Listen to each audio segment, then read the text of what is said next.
Well, as you all know, I'm guilty of this under the alarming title. I'm not an alarmist. I selected the situation, read on it purposely because I thought the situation was just that. And the reason I say that summarily is because as long as people worldwide are having close encounters and in many instances frightened to death by that encounter, I believe that the situation is read. And I also believe that the military knows it. So being guilty of that, I'm also guilty of something else tonight. I feel rather horrible. I must apologize taking you away from your TV set tonight for watching Project UFO. In these little episodes, we learn of all the glories of the Blue Book and how nice they were with all the people that they interviewed in their cases. And afraid I have to differ with the approach as illustrated in the TV series. They weren't always quite that diplomatic about handling affairs during their interrogations, pursuit of the UFO, handling of the subject with the public, and their rather inglorious demise in the Condon Project. I was fortunate or unfortunate to have worked with the Condon Project as a field investigator for the tri-state area. I knew some of the inner workings of the Condon group, and I cannot say that I worked with them with any degree of pride, but I did learn something.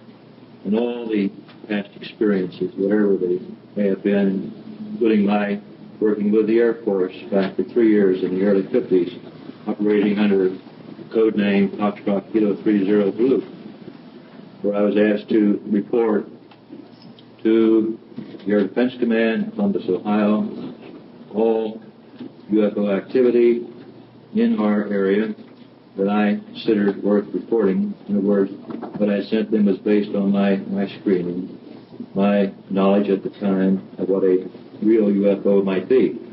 And I must say that as a result of the number of calls I've made to them within those 3 years, that there were occasions when the jets were sent up to scramble in pursuit of the UFO. And at that point, I was told, not in writing, but by an Air Force officer, that I was never to ask any questions. Of course, at that time, and of course since, I realized that what they had learned from the pursuit was maintained under heavy classification, usually secret. So I had, through the many, many years, many ups and downs, all sorts of experience with the UFO situation. So with all that information, I guess that's what really prompted me to put it down in sort of a memory bank and situation read. Tonight, I actually, a couple of days ago, knowing that I would be here and talking for a research group, I wondered just what would I relate to those of you who knew the subject. I knew I couldn't buffalo you, and so my wife was speaking to a Sunday school group. You could tell them almost anything and they'd believe you. And I realized, here I can't fool you, so I have to be very careful what I say. But I have something to say. And the reason for this is a paper that I have prepared and working on for several months, very diligently. It's entitled RetrievaLs of the Third Kind. And it concerns, in my belief, the hardware, the officials, the Air Force has been hiding from the public for many, many years. And that would also include the occupants. I dared publish some of this in my book, some basic knowledge that I had. At that time, I could not prove what I was relating, but I thought it sounded pretty good because it came from reliable sources. Of course, when the book was published by Doubleday and it got out on a national basis, why, additional information started to sneak my way from various sources that had treated the information that had read sub rosa for years, and very carefully was related to me, which perked up my ears. I became concerned. I thought, well, here's a subject that has been taboo in research from practically its inception, thanks to a book written by Frank Scully, Behind the Flying Saucers, back in 1950. It is now my belief that the book was a contrived book put there on purpose to reduce or subdue the interests of researchers such as myself in those early years, referring to anyone who would dare bring up this type of thing in serious research would be laughed right out of the business, because it was generally referred to as the little green man and so forth and so on. In other words, an atmosphere was created by certain authorities to keep the subject played down, and they were, we all know, very, very successful. Until Stringfield decided to do something else a few months ago, and it opened up a whole new can of worms. So what I've done, talk I had prepared to relate to you this evening, I tore the whole thing up yesterday. I said there's no use of trying to address an elite group such as you with more UFO sightings, nocturnal lights, close encounters. After all, they've all been published, retold. We're all quite aware of those. We all know who's who in research. We all know what the research groups are doing, good or bad. We've heard all the theories. So why should I get up here and waste your time tonight with the twice-told tales? There are at least 2,000 books on the market, and they'll all say the same thing. At this point, I'm going to get right to the point. I have no trim, no fat, pardon the expression, no crap. I think it's time for truth, and when I read my 53-page report, again entitled Retrievals of the Third Kind, I think perhaps you'll realize what I'm trying to relate. I think the data that I have within 17 abstracts in my paper from information I gathered from what I consider to be very reliable sources should open the eyeballs of somebody. If the mass media is there attending, and they've all been invited, they know the subject, title of the subject. If they're there to truly be objective, they will listen to me and report it accordingly. They do a good test.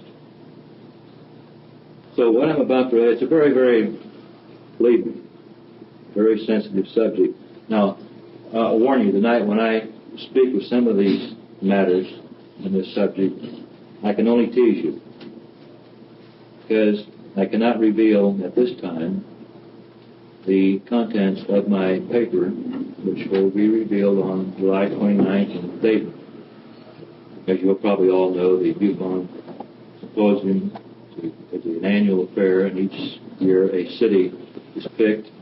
And this year, propitiously, it's Dayton, right next to Wright-Patterson Field. And that is the sensitive area, indeed. I gave it some thought before I actually started to work on this self-assignment. I knew it was sensitive. I knew I had certain bits of information in mind to use. And in time, other parts and pieces of this type of information reached me, which encouraged me. I came to a point, really, should I do it or not? I knew that it could either be, in the end, glorified, sanctified, or vilified when I was through. Or canonized, perhaps. I decided that I've gone this far in my life, having had my own experience with UFOs and a plane that almost crashed as a result of them, UFO. I lived through that. I lived through 28 years of ups and downs in research, and those of you who have been in that long or even less know what it can do to you. And I've held up under that, although my wife might disagree.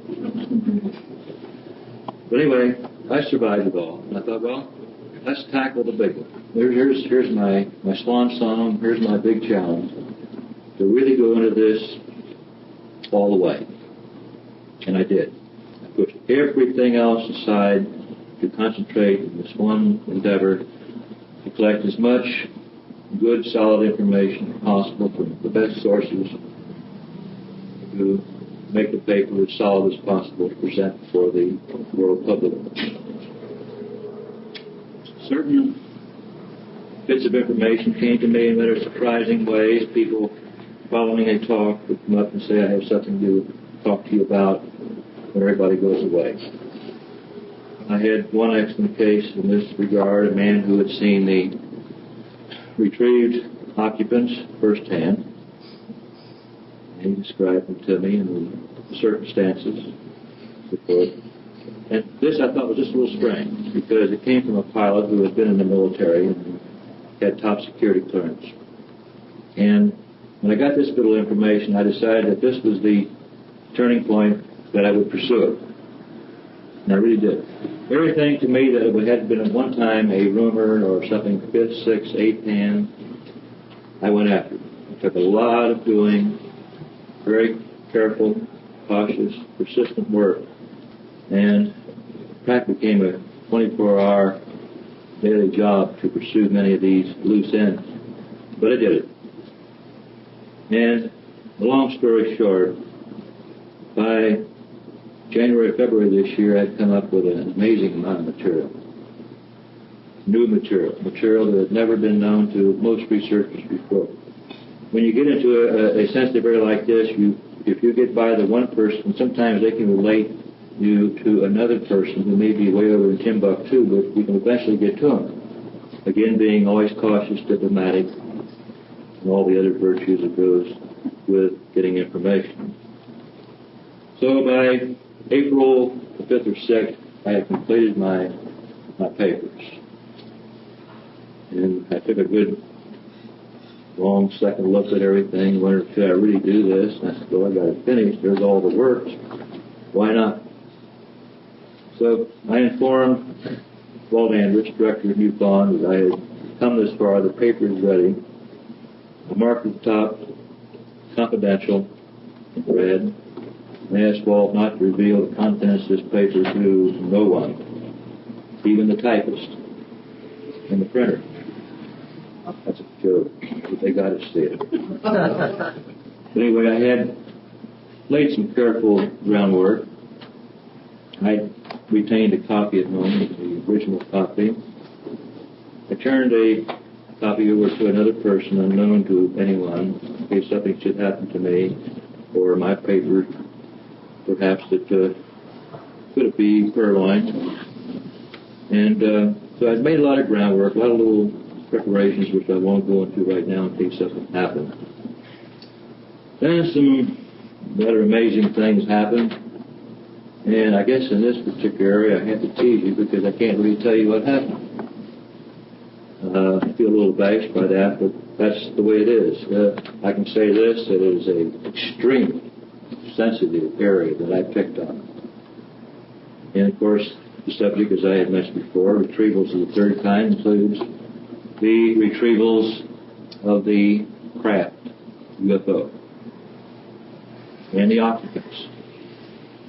I have, at this point, I can say, much data on the retrieved disc. Now, there's more than one. We've always heard of the famous one back in New Mexico, the Aztec affair, and perhaps another one in the West, or two or three. Perhaps all of you have heard these in the form of rumors.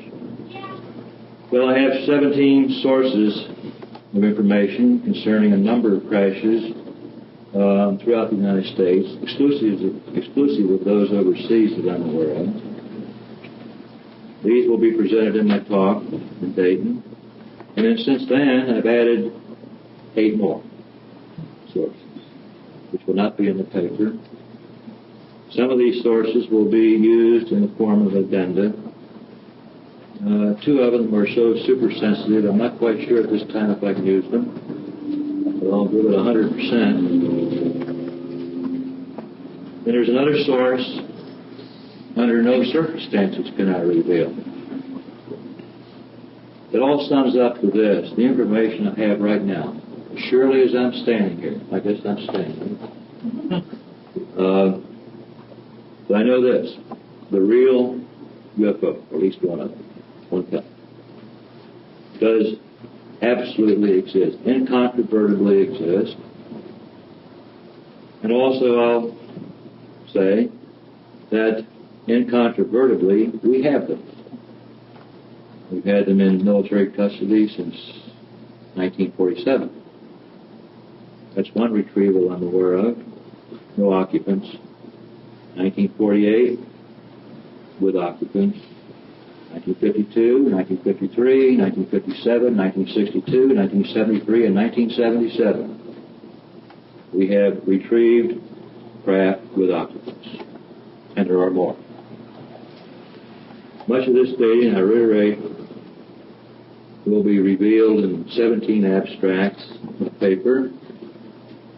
Possibility of using 2, 3, perhaps 4 more. And again, I'll say that other information I have, I don't think I'll be able to reveal it because it deals with material referred to as crypto. What do you mean by that? That's sub rosa, super secret, above top secret. And I've touched the outside of the circle of information. I don't think I've said too much. I plan to say this much. And I don't know, it seems to me that it'd be futile to go into, at this time with that information, to go into a whole lot of sightings, close encounters, live encounters. This too will be presented by Ted Blocher, who has collected over 1,800 close encounter cases in his catalog, live encounters. This in itself is extremely interesting. Of course, we'll be very fortunate to have Ted Blocher at the UFO meeting to relate on that subject. In fact, the whole meeting should be interesting. We have Dr. Heineck there, who will again tell us if they're from another realm. And we have Major Kehoe will be there to, I'm sure, to relate his feelings about the Air Force. And then Dick Hall, who is a very well-informed researcher, a good historian in the subject, will be there to relate certain data, as I understand it, during the significant year of 1967, and of course the title of my subject. So it should be a very interesting meeting. I talked to Dr. Heineck about a week and a half ago before he took off for a short vacation in Italy. And he was extremely interested in the title of my paper. I told him I was not in a position to relate information, especially over the telephone, to him. And he seemed really very interested. And we can, of course, realize why a man of his position as a doctor in astronomy and so forth could not touch on the same subject that I selected because of his scientific position and the fact that he had been top scientific consultant to the Air Force for 20 years. If he were to get up and daringly say the same thing that I planned, why, it would put him in a better Jeff's position. So I can appreciate somebody at his status not being able to talk as freely as I have chosen to do. But I decided, and I've told several colleagues here this evening, I'm going up there on that stage and present my case, even if I have to crawl up there. I plan to go through it. Another announcement, again, sort of a tease, but I have one source outside of Ohio who has what I consider a major document, and he is well aware of what I'm doing. In fact, he was the informant in one of my very important incidents, who hopes, unless he's interfered with, to present this document in support of my claims. If this paper, plus what I plan to reveal, all works out as we see it as of right now, it should become a major bit of news to the whole world. Certainly provocative, certainly sobering, use all sorts of adjectives. I think a lot depends, and Earl and several of us discussed this, just what will be the reaction of the media. Well, we cannot predict that.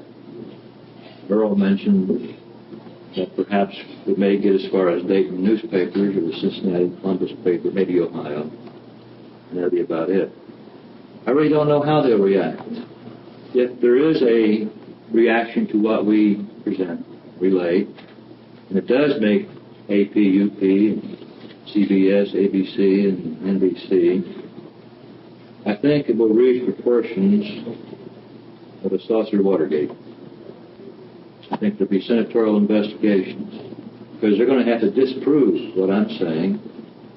My only weakness, and I admit this, I confess this in my papers, that I have no affidavits to support the information I have. In most cases, I cannot use names because of sensitivity to the material, which is understandable. This then can be construed by the major media as having a weak case. Then it would depend entirely on how reliable I am. And hopefully I have been able to establish to some degree some credibility in my 28 years of research. Now, again, it'll be a major test, it'll be of major interest to me and everyone, I believe, is the reaction of the media.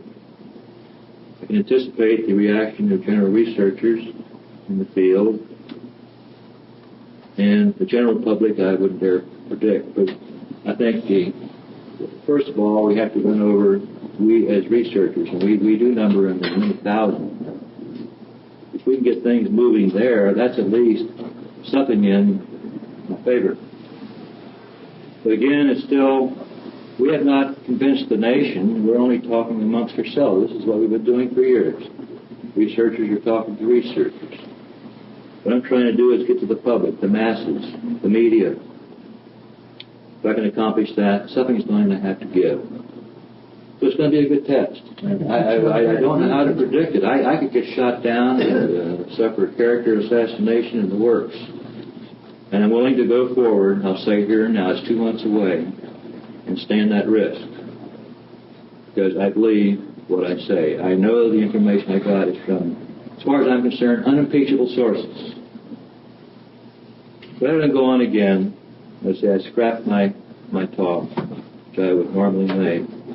I'm just talking at the beginning here, right off the top of the head, with no really prepared notes. Because I feel very sincere in what I'm saying. And I think without further ado, not going into the life horrors of research and many theories, UFO sightings, close encounters, and all those interesting things, I'm going to throw the meeting over to questions and answers, and hopefully I'll try to answer them as honestly as possible, realizing, of course, that there's a lot of information that I cannot relate to you. That, of course, that which is enclosed in my contents of my paper, and that's my choice because I have to keep that information confidential because I told the informants that it would not be revealed prior to that, and also gave instructions to all handlers to please abide by my wishes. And of course, I cannot talk about other data that I may use as addenda. So at this point, I'll take a little drink of water and we'll throw it open to questions. Hopefully answers. I'm wondering if in your discourse throughout the times, with whatever degree, with the news media, are you experiencing or do you sense a hidden subversive fear within the operators of the media? Operators in the sense of the underlings, those who are not in control, who are doing as they are told. Do you sense a hidden fear that they must acquiesce, they must kowtow, they must work within the defined framework as declared to them? Yes. Yes, sir. They do what they're told to do. They're given an assignment. In fact, it's very conceivable that NBC, the major national network program, they may have a man there representing NBC, but it might be just for the local station. But the real test will come if you see any segment of this art performance on a national network. Certainly it's as interesting as some of the other news items they have on the, and after all, this is rather earth-shaking what I'm trying to relate. If they do not use it, it points out something to me. Yes, but I would say the people assigned, the hirelings, the little man, the field man, cameraman, he doesn't really have any choice. He may go back with a beautiful story and completely believe it. But it's his boss who makes the decision. And he is back not necessarily in Columbus or Dayton or Cleveland offices, but he is in Washington or New York. He decides what goes on there and whether it's fit for the nation to think about. And the same thing's true of UPAP. There's no question that a local paper in Dayton, Cincinnati, Zanesville, Indianapolis, Columbus, and so forth, may pick it up and write a little cute story about it. Either they'll treat it sort of objectively with a straight story, or they'll have some fun with it. They'll refer to them, of course, as green men. But in the cases I'm aware of, none of these characters, these beings, were described as green. And so the answer, yes, I would say that the local man will really have no say. The reporter could be very objective and extremely interested and highly impressed, but it doesn't mean he can go back and control the newspaper. We've seen too much of this control through the years, and I'm aware of it. Going back 28 years, that the press has, at the newswire level, top levels, has been working in coordination with the top agencies in the United States in this regard. Otherwise, we'd have had the stories on the little man a long time ago. It wouldn't have been called green men. Are any of these occupants the government have, are they still living? That they caught from the crash? No, I find it easier dealing with the dead ones. These, no, these were all... There was rumors that they had some living ones were kept alive. I remember hearing on the radio one time, one investigator, I couldn't remember his name, that they took one occupant to a psychiatric hospital or something. I've heard the rumors, too, through the years, and I truly cannot substantiate that. There is some suspicion of mine based on a few reports that I may have one in a living state. I cannot prove that. That I must relegate to the rumor stage. But I'm referring now to those who have deceased, and those I know they have. All these saucers you have, or UFOs, are they all seem to be made the same type, or are they different type? With variation. Variation. What about the occupants? Are they thinking the same? Are they the same type of beings, or different? I can only answer that limitedly right now, but they're generally size, height, 3.5 to 4.5 feet, and generally described similarly, with a few features here and there a little askew from the other. I know of your recent involvement in connection with the United Nations and trying to get their involvement, and particularly your involvement with the political runaround with the different ambassadors and government representatives in one sort or another. You mentioned this evening that there were quite a few possible crashes in the United States, not counting the overseas incident. What I'm interested in is, with your contact with government representatives there at the UN in particular, what involvement is there with these various other countries? How are they able to keep this super secret? They work, in many instances, cooperatively with the United States and have the same suppression system there as we have here.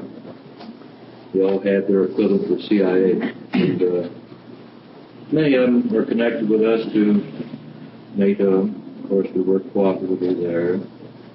We have very close, and had close links with England, Australia, New Zealand, and other countries who depend on us for our technology and wherewithal to do proper research, and it's only to their good to work in concerted action in this area.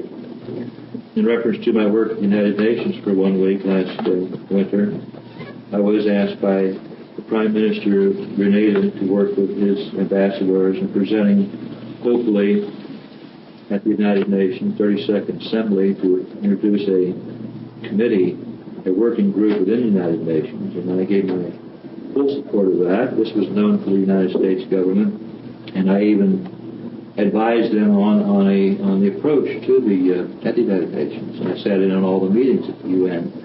I watched the response of all the foreign delegates. I knew what was going on sort of behind the scenes. I was realized the United States put much pressure. I was right there when they called. A commander in the Coast Guard was on the phone at least twice in the morning while I was sitting with the ambassador. And some of their comments, pressure was on heavy. They even referred to Grenada, its position as far as human rights in the world. There was not too much cooperation. Why, they could always refer to their human rights stand. This is a good wedge, a good weapon used against nations if they don't behave according to the way we like. This has been Carter's approach now. What about human rights in South Africa, human rights here and there? And the same thing, the same tourniquet was applied to Grenada, because there was intelligence information that I was aware of that they were planning hanky-panky with Chile, which was communist. I was with the Prime Minister. I was invited by the Prime Minister sitting with during his news conference when he was grilled by two reporters on this matter. He emphatically denied that. He says Grenada, its people are a highly religious people. They have no communist affiliations, regardless of what the United States may charge. I could see through the whole thing because what they were doing was planning to work on a very delicate subject, UFO. And this was not the time, according to the U.S. plan, to talk about the UFO in the 33rd, 32nd Assembly of the United Nations. So we agreed to modify the text of our points, and hopefully we'll come back 33rd Assembly in September of the coming year and do it all over again. And on this note, a week and a half ago, since the title of my papers had become known publicly, nationally, and word like that gets around pretty fast, believe me. I got a call from the ambassador of Grenada, who advised me that the Prime Minister, Sir A. Gary, will be in New York for 4 days, and would I please be able to find a way to get to New York and have a private meeting with him. I had to decline, because at that time my mother was in the hospital, seriously ill. I had no alternative but to be there and be with her, so I told the ambassador that my circumstances, that I could not make it. I regretted it, perhaps another time. But I knew what the Prime Minister was concerned about was the title of my paper, and he may want to use that once the paper is disclosed in the 33rd Assembly, which he would be entitled to, but by that time it would be public knowledge. However, what I will not give to the Prime Minister is the additional data that I'm aware of, which is even more sensitive. Yes, Mr. Stringfield. Bob Oldgrave, I guess everybody, a lot of the people here know I with NASA.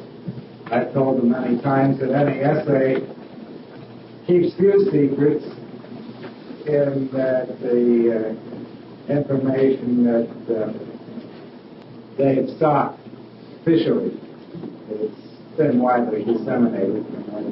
But you've suggested that there are 6, maybe 7, and I didn't count how many of these retrievals, but even more than one makes me ask the question that I think you could give some hint about at this time, and that is were these retrievals made at several disparate places across the country and different groups of Air Force personnel involved with each of the retrievals. In other words, you might have a team of 10 or 20 involved in as many as 7 retrievals. You have at least 150 people would be aware of a first-hand sighting and confrontation. They have to abide by all the security regulations over a large period of time. Right. Could you enlighten? Well, we maintained the Manhattan Project with several thousand people, and we were very successful in keeping the main bit of information concerning that project away from the public when there were many enemy areas listed in it. And I think we were very successful there with the thousands of people involved in the development of atomic bomb. It's not quite that difficult to maintain around 1,000 people involved with top security, especially when they all have to sign letters, practically signing their life away if they were to reveal it. And this is not too difficult. Well, okay, part of the question I'm interested in is if you have talked to informants, and through these informants, could you get an idea of how many people might be involved, or how many groups of investigators might be involved? Well, yes. If you're going to hone in either now I would not have access to the total information or something like that, because I'm just lucky what I got. I wouldn't know the exact contingent or the people involved, whether involved under a colonel command involving a squad, of security police officers or whatever team they were. This is rather difficult to answer, because actually I would not be in a position to really know the number, but I suppose the logistics involved in a retrieval would require a number of people with some good muscles and some good machinery to get it in there, and I could say that to be done. I'm guessing, but probably involving all the retrievals since retrievals began would probably not exceed over 1,000 people. Now, technical people in the medical area or specialists in metallurgy, whatever, people of that kind would be, these people could be worked with pretty reasonably and would maintain a secret. Now, your looser tongues would come amongst those who were doing the brawn work, heavy work, truck drivers, the what have you type. There again, these people are available who would be very willing to keep that secret, and if it doesn't exceed 1,000 or so. I would admit that if you got involved with 50,000 people, it would be pretty difficult to maintain a secret. Even with that 1,000 or slightly more involved, I have been able to get information from 27 of them.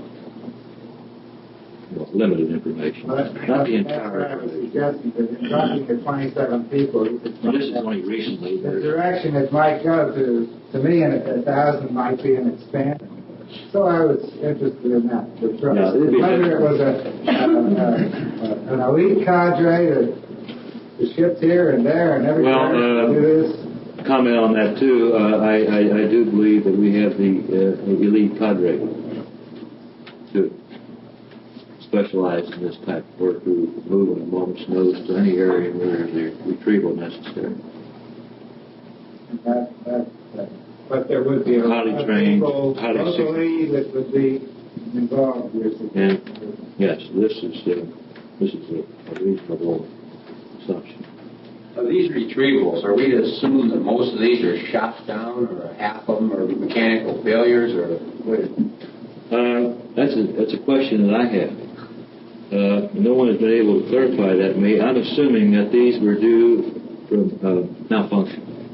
I have truthfully no knowledge, and I could be wrong, no knowledge of any crashed UFO to be a result of our firing missiles or whatever at them. I'm assuming, therefore, that these were malfunctions for one reason or another, which to me indicates that the real UFO is not an imperfect machine. I have wondered for many years in my early research that the UFOs could make no mistakes. Therefore, they must be from another dimension or whatever. They just don't make mistakes. But now I realize that they do have a human quality. Oh, but these are all basically what we call little scout ships, so that we're talking about. Basically, big motherships. Right, that is correct. So these may be come into our realm intentionally just to provide us a little... Well, I don't think they would, I don't think that, well, I doubt that intentional crashes, because in some instances we're aware of the fact that some of the bodies were charred, pretty well burned. I can understand the secrecy behind the Manhattan Project, but I don't think that I understand the secrecy behind international security of the downed craft and their occupants. Could you speculate or enlighten us in that direction? Larry, it's one of the questions that I have too, because I'm aware of a crash in England, and of course the famous Pittsburgh case, several in South America, one possibly in Australia and elsewhere. And there again, we do have our operatives, foreign countries, who are able to get there and offer assistance. And we have held over the many years a certain amount of power in the world if a small nation may consult us, knowing that we do have a technical setup for researching this area that they can solve. And those who do not really care to parlay with us, cooperate, can always, through our secret operatives, relate certain areas of the economy. We can always use that as a means, helping their economy or otherwise, especially with small nations. There are all sorts of ways and means, diplomatically and politically and economically, that we can deal with a nation who may want to be recalcitrant in a very sensitive area. However, on the other hand, too, looking at it this way, there's all sorts of ways of looking at that, because the United States has so much technology, especially in the West. We do a lot of testing. These could be the areas most sensitive, because this would be the area they would like to know what we're doing and keep us under heavy surveillance. I am aware of the fact, too, that some of our most significant close encounters and landings have occurred on military installations, nuclear installations, and missile sites in the United States and in foreign countries.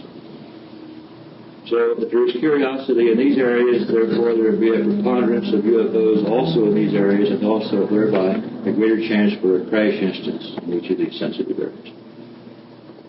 I cannot give a positive answer, but this is generally speaking on the how, but the wherewithal operating. More directly, I was interested in why the need for this security. Security? Oh.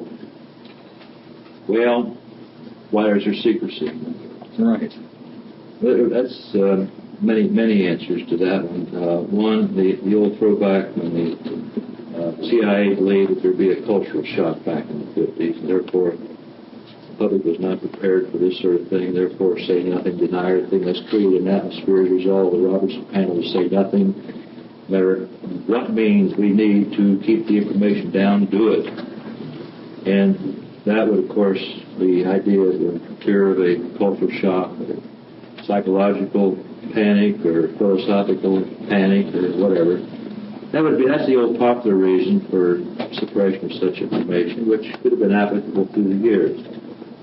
There's another aspect to it, and I'd like to speculate here, that if we've had these retrievals of the craft going back as far as 48, early 50s, we certainly would expect our government not to go to sleep at the switch, and there would therefore be some attempt to duplicate some of the items in there to whatever degree. And if there were duplications of such pieces of equipment or the craft itself, well, naturally that would be kept secret, in fact top secret. And that would be another reason why there would be secrecy, and certainly a valid one. Because if we are, as long as we work in competition with Russia, so to speak, and China, why, but they are also gathering information. It becomes sort of a contest in that area, so that would be a very valid reason for keeping information. It's also possible that they have a lot of information concerning about the craft, some idea where they're from, being extraterrestrial. They don't know the intent. And if they don't know the intent, they announced to the public that they knew about the craft to some degree, that they exist, and a little bit of information about that. And yes, they were extraterrestrial. But when the press pressed in for information, why are they here, and they couldn't answer it, then this would then create an atmosphere of even more fear in the public mind. So that would be a good reason. So you got all these reasons why there would be secrecy, or take all of them, put them together. So I believe the National Security Council and those who make decisions in this area would consider all those viewpoints in making a decision for secrecy.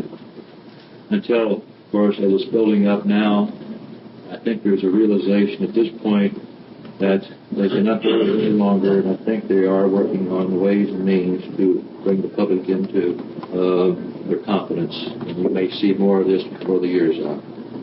Mr. Stringfield, how do these people sleep at night since they're such in need of secret stuff that they're so privileged to know, but yet everyone else is seeing it, but they don't? They just know it exists. How do they sleep at night? They have to live with all this. You mean the people with the secret? Right, the people that are sitting back that know this, and they know this is going on. How do they sleep? That's why I can't sleep at nights anymore. I mean, I know I've seen something. I know how it feels. How would all these people? Well, I think that could be. I think that could be. That's the reason I still from there. Yes, that's probably has affected some people.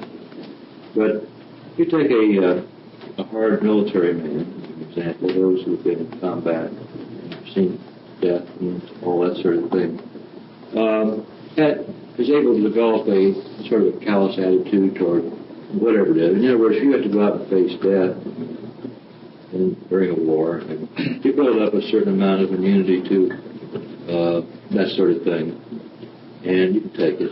Even if it's something so dramatic, something so different than what... Well, I since I've learned quite a bit here recently, I have felt a little nervous about it, even though I thought I knew the answers all my life, for the last 28 years. But as I mentioned here at the table here just the last hour, I feel uneasy and nervous with it, and true.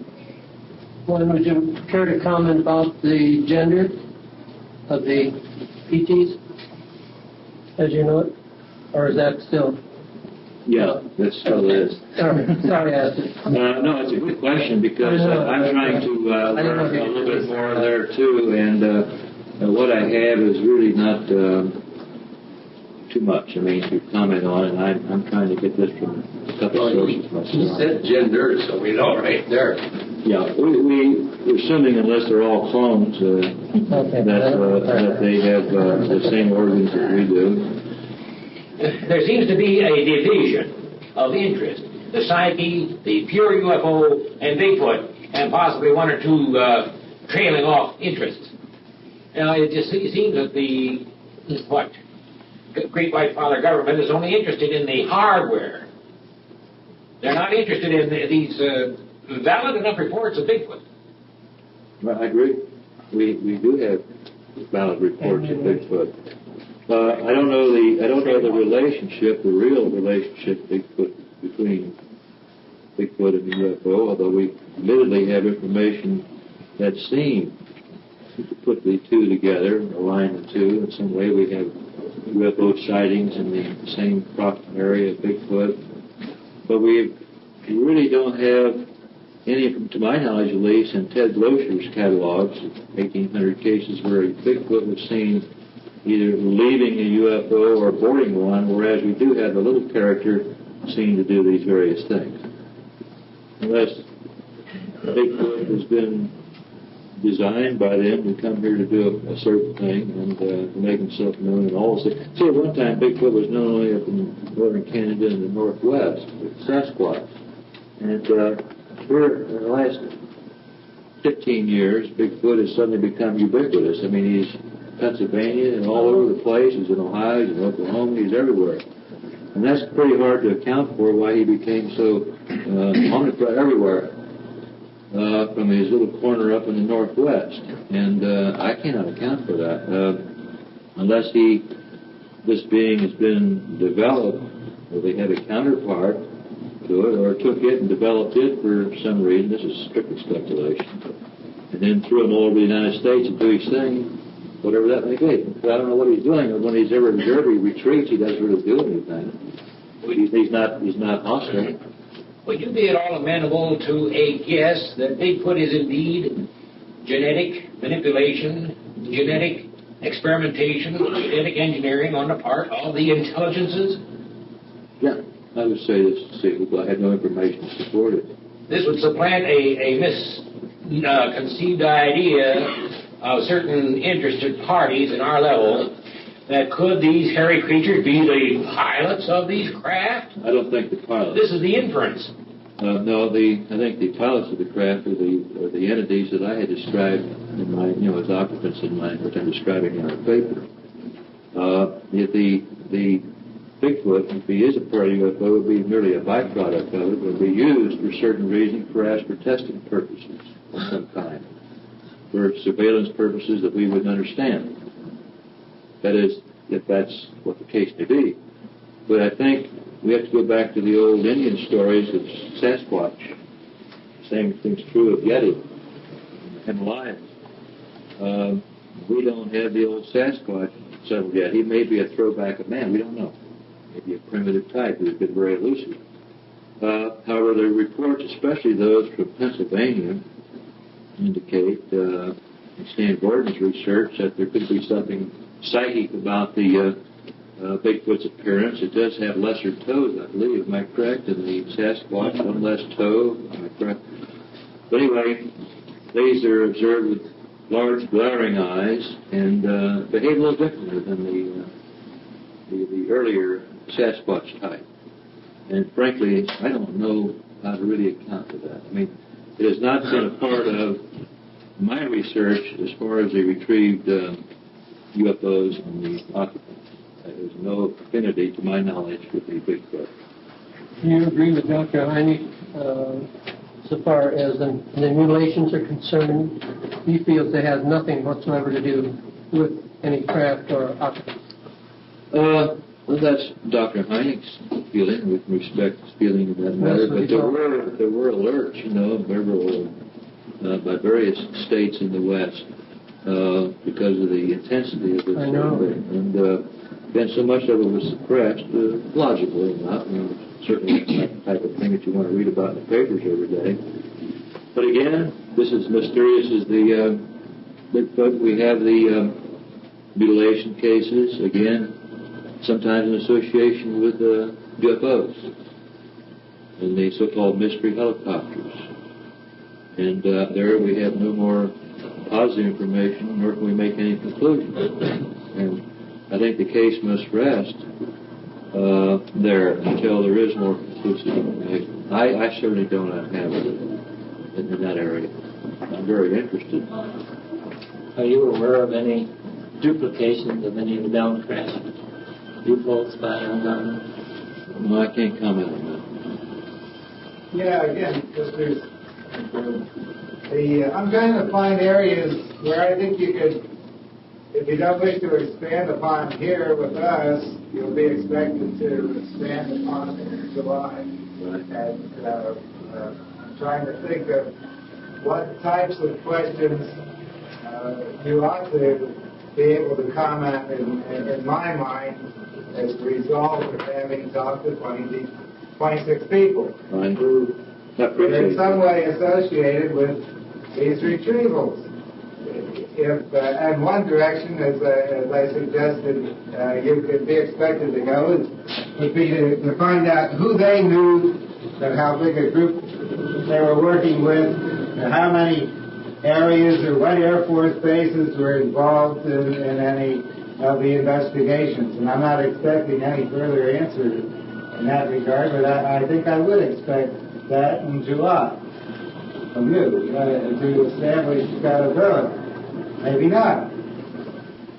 Air Force Base is a pretty big place. You're not really tying anybody down very tightly as to who people were who were talking to you. But another way to look at the question then would be not just how many people were involved in the project, but in the area of establishing the credibility of the people who are talking to you in your mind. To do that, I think your biggest problem, I would guess, would be as to whether some individual were involved in some retrieval project that were highly classified that he guessed was associated with the UFO, but he didn't really know. People are very impressionable. I work for a top secret place. I came this close to a top secret project, and it's pretty tough. You've had to establish in your own mind that the people hadn't misconstrued what they were involved with and doing. That's you might comment on that. The other end of the picture is you have to get this craft someplace and deposit it. This is very difficult. No. It can be done. I know that better than anyone. So on those two areas. I do have the names of places where certain things occurred, where the objects were taken, back where they ended up, staging area, what was done, what was seen in that particular area, where they were sent for some instances for further research medically. Many instances where a specialist was sent in to check the metals involved as a specialist. Certainly, a man with that within close proximity of a retrieved UFO would know whether he was working on a crashed airplane or a disc.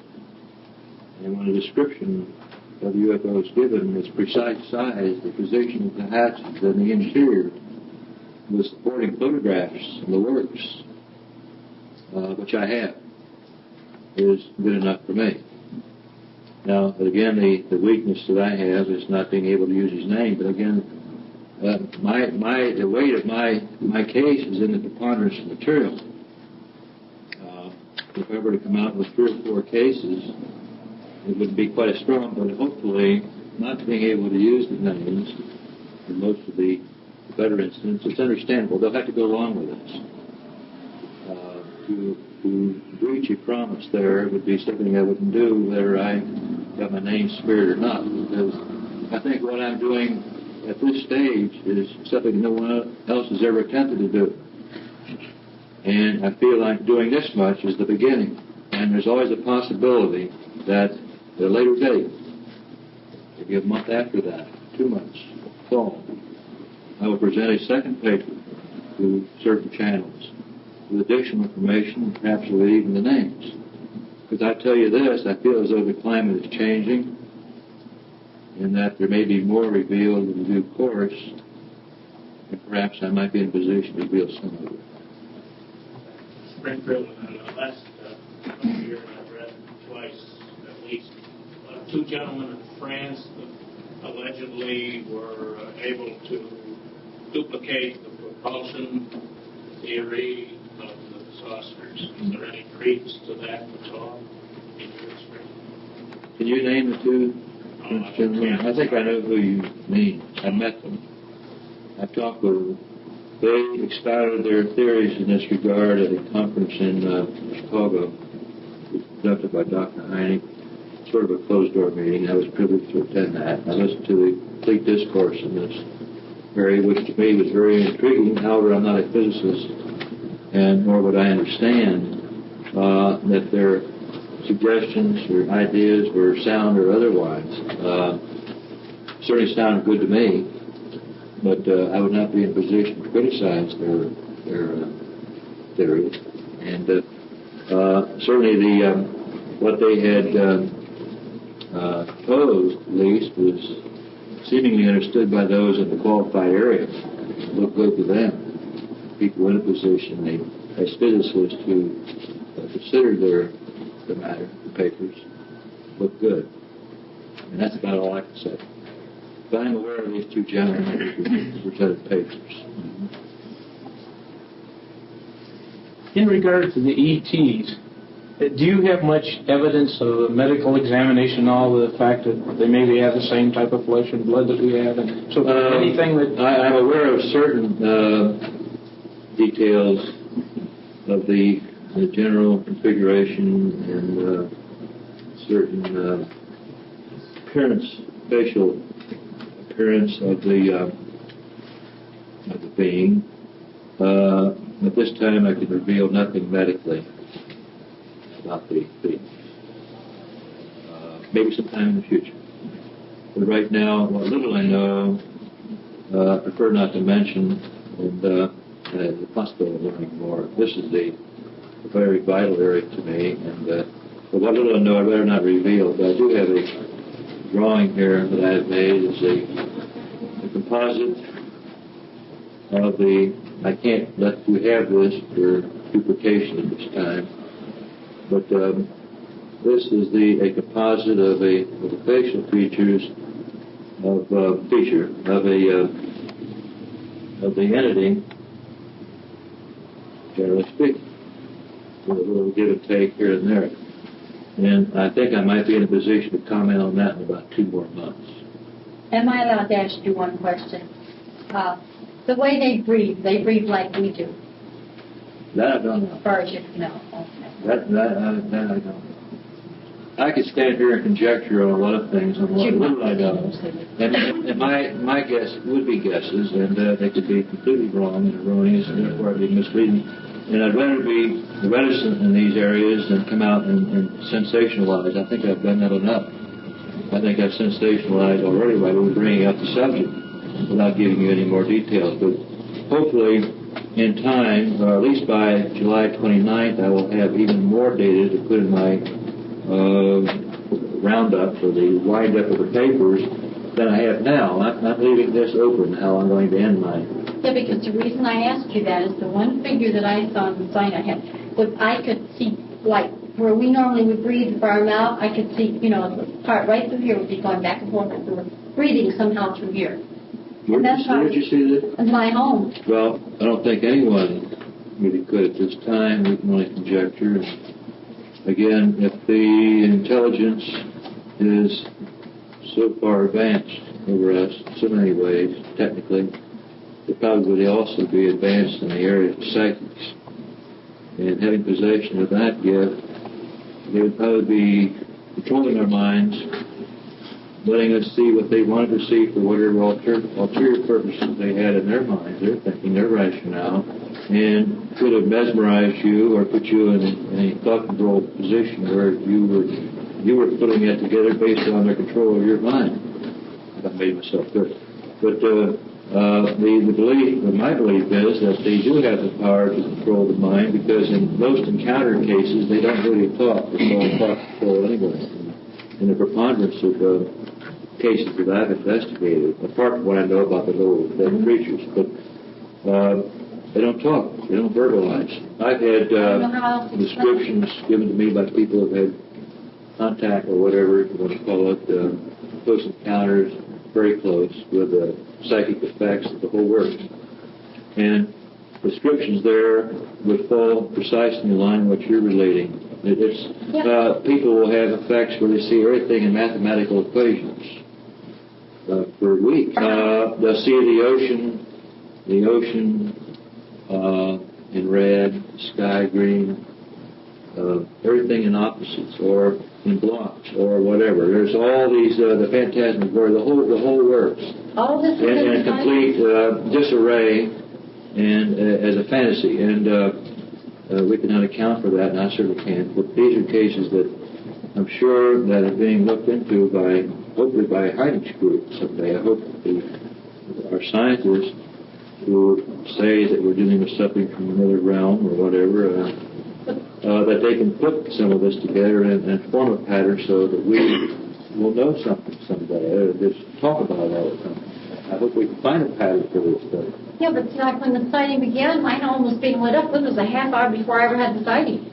And my son came home, he went in the other room. What did you see originally that started? What did I see originally? What triggered it? I saw my home being lit up. I didn't take that serious. I thought it was an unusual storm. I was in the house.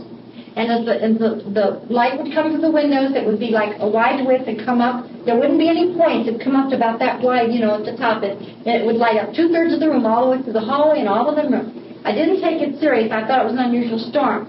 So I began to walk around, where normally when I look at a book or something, I'll always cut the TV on while I'm doing it, not paying attention to it. But it wouldn't work. I didn't take it serious. My son came home when he was going to the drive-in. He says, Mom, I stayed for the one show, and I decided I wouldn't stay for that late show. I don't know why, but he did say it was unusually dark out that night. And I said, well, didn't you see the lightning lighting up the house? He says, no, I was at the drive-in. I didn't notice anything. So if he comes in, I said, well, get the radio, and we checked to see about if even that one station has that crazy static on. We couldn't even get that. I couldn't get through on the phone. I still didn't take it serious. But when he went to his room, I went to the door, and the lights were on the other side of the street. I opened the door. I started to look up, and it was there's like a street called Alexander, catty-cornered from where I was standing, and the second street light, the metal itself was white and glaring, and it lit up, not the bulb, but the metal. And I didn't take that serious, and there was like 2 blue globs or something, and they looked like I didn't even take them serious. And because I thought, well, all the electrical boxes they put up, nothing's fancy. So I didn't take it serious, and all of a sudden it would like get light, and you wouldn't see anything. It got dark again. There were 3 of them, catty-cornered from where I was standing across the street. I didn't take that serious. But then as I started to look at the screen, assuming all the street lights were coming on, because all of a sudden I see these great big circles right in line. I didn't see they were in line with the street. Then I thought, well, that's too perfect the situation. And as I started to turn back and unhook the top of the screen, that's when I saw the 9 solid discs. And just as I started to unhook the screen, more or less to go out and look, I didn't touch the screen because my picture went right next to it, like came to a glare. And normally, when a car will drive, I could just unhook the door. As I started to reach the door, my screen began to disappear, and I didn't touch the door then because something stood in it real fast, looked like a lot of hands, shutting a lot of windows with a lot of stringy red hair. And as they were shutting the window, they were shutting from the right to the left. Well, it would be like from here to here to me. And as this happened, I didn't believe what I was seeing, so I said, no way. And as I said that, it flipped off with a funny scraping like a car scraping a bush, and they had a buzzing sound like in unison, but they were going up and down all at one time, the same unison theory. And as I turned around, you could see like a reddish-orange light hit my closet door, and it's right where I was standing. And I said, and as I said, no way, and turned around, Michael from the other room said, I already put the radio away. And I said, I wasn't talking to you. And I thought, well, who do I think I was talking to? And then when I turned back, assuming it would be gone, there was like this black thing, like a pulsating water. I have to say that. It could have been black water or anything. It would look more like a seashore, all black.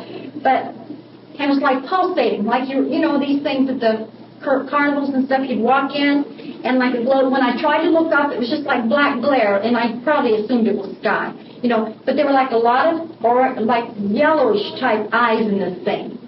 And I looked to the right, and there was some kind of a figure with appendages at the top, and it was standing with these funny things like this, and I'm looking at it. It had white in the eye part and the slit, and I'm thinking, I don't understand, because about that time it took a change which looked like, you know how you see a cat purring and a body will move? It took like a body of a cat, but no head, just a funny look, and I thought, don't leave, I just want to know what this is about. And then as it did that, it went into this black that was pulsating here.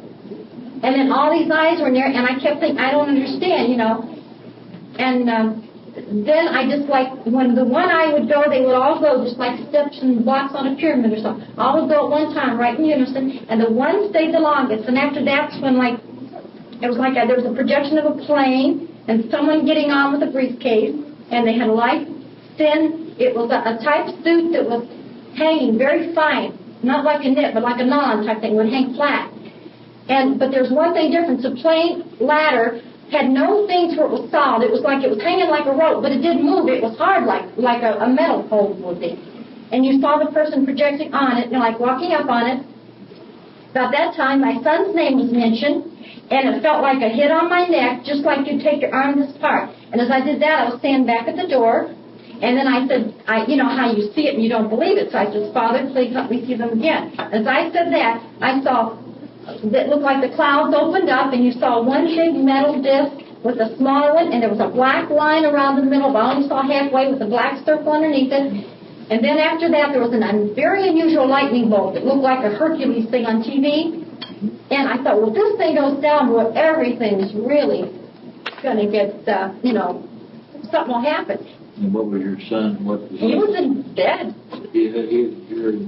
No, as far as I know, he didn't hear a thing, and I didn't even mention it to him because I figured he's not going to believe this. What interval did all this? What time lapse? All started he came home to drive-in earlier and didn't stay as late as he should have. So it would have the homeless being left maybe say 12:30, 20 to 1, and at 10 after 1 I had the actual sighting. AM, PM. It was AM, 16th of July, 1976.